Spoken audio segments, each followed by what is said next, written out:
Mrs.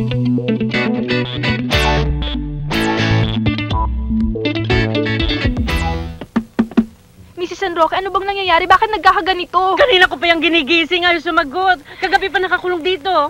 Tumawag ko kayo ng pulis, ng barangay captain, kahit Metrocom tawagin nyo na. Anong number na Metrocom? Tingnan nyo sa directory, hindi ko rin ho alam eh.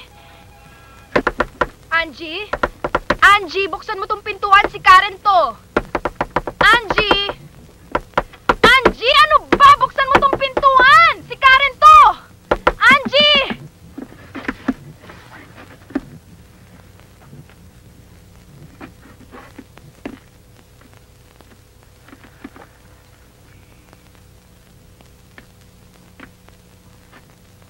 Mabuti na lang tumawag sa akin ng mami mo. What are you doing here naman? Sino nagbabantay sa restaurant mo? We don't serve breakfast, remember? Ay, nga pala. May business na rin ako. I'm opening up a halo-halo stand outside. And hopefully in 20 years, I'm going to have my own extension. I'm going to open up a branch in Pasay Road and it's going to be Angie's Halo-Halo Special. What do you think? You want to invest? 50-50 lang. Or baka naman you want to give me some suggestions. If you're really a friend. Angie, I leave na lang. Ayoko ng ganyan eh. Just a minute. Bakit na-hurt ka ba? Halo-halo stand lang naman ang dinideal ko sa'yo ah. Bakit ka na-hurt? Tsaka business naman to ah. Besides, there are no friends in business, diba? 50-50 lang naman. You said it, not me. It was my dad who said it. It was my dad who said it. Don't make this your dad. Hindi ba it was your dad also? Hindi ba? What I want? An accounting of our friendship? O sige, sinong gumawa nung report mo sa Eco 12 nung wedding anniversary ng parents mo?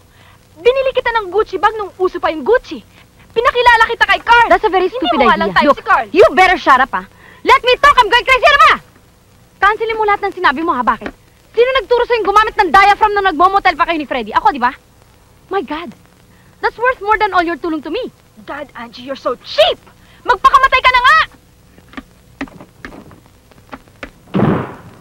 Shit!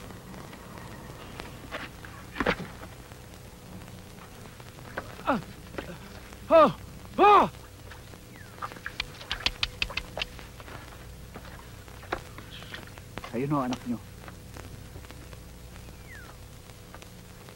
Sige!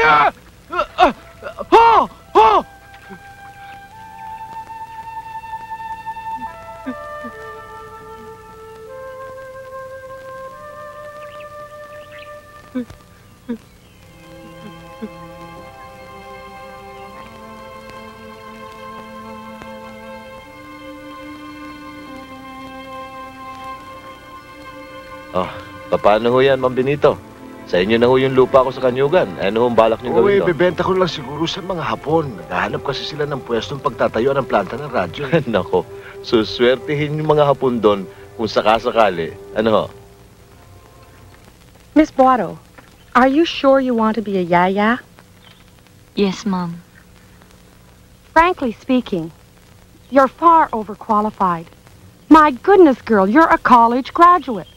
I'm really applying as your children's yaya, Mom. I think I can manage the children very well. And my college degree doesn't make me overqualified, no?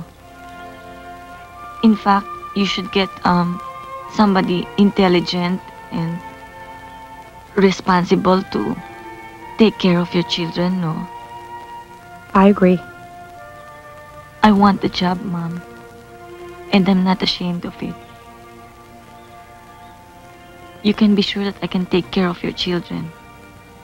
Because children are very important to the country.